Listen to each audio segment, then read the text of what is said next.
All right, Elizabeth. So, the CEO program.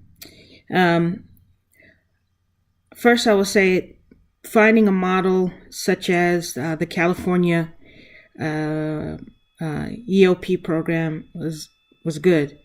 That program has been in existence for quite some time, and it's modeled after the federal EOP program. And so it has had a very long life in California, and we could definitely benefit from a program such as EOP here with our students in Maricopa. So let's take a look at what I saw were some challenges. I didn't receive your PowerPoint, so I just had to go off of my notes, and I also took a look at your presentation to me. One of the challenges is that I did not see specifically what the outcomes were going to be for the students that participated in it. I didn't see learning outcomes, and I wasn't quite sure about funding. So there was lack of clarity around those things. I think the other area that I was grappling with was the project was around something that you would incorporate at TCC given the shrinking budget.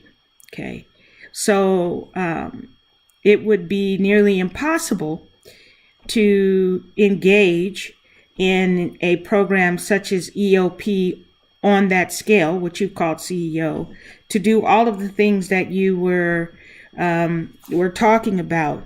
Because I wrote in my notes where you were talking about doing the assessments all the way in the 9th grade, and then there were some other assessments that you had mentioned, and then you were talking sparingly about programmatic items, but I couldn't get to why as a vice president would I select your program, your idea, and implement it in order to help more students who are typically marginalized into our programs.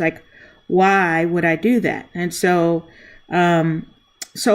we definitely have to focus in on that, on those areas, to really tweak them and think very critically about, am I just putting forward a program, or am I trying to make sure that this program is relevant, that it is implementable, that given our resource restrictions and the funding just not there, would I be able to put this forward, and would my potential boss or leadership of the college, would they entertain that? So that is really what we have to look at, and we have to focus in on. So I hope that you will definitely take those comments into thought as you develop other projects or other proposals, or you have an idea that you want to float.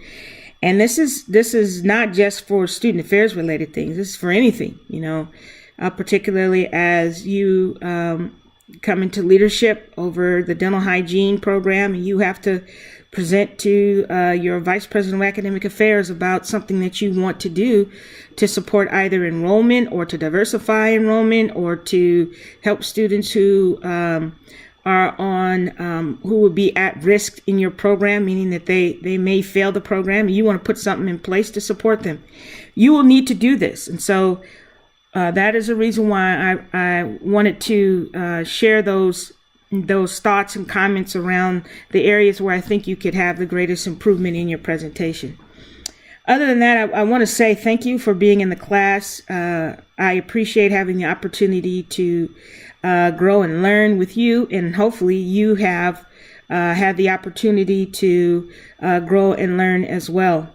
I enjoyed our conversation and your discussion about seeing a different perspective as it relates to your friend and her biracial sons. And I have to say, wow, I wasn't intending to provide aha moments. I'm just making sure that you understand access and opportunity and what that means to students who've been traditionally marginalized. But the end result for you has been an aha moment. And so I'm glad for that. I am really glad for that.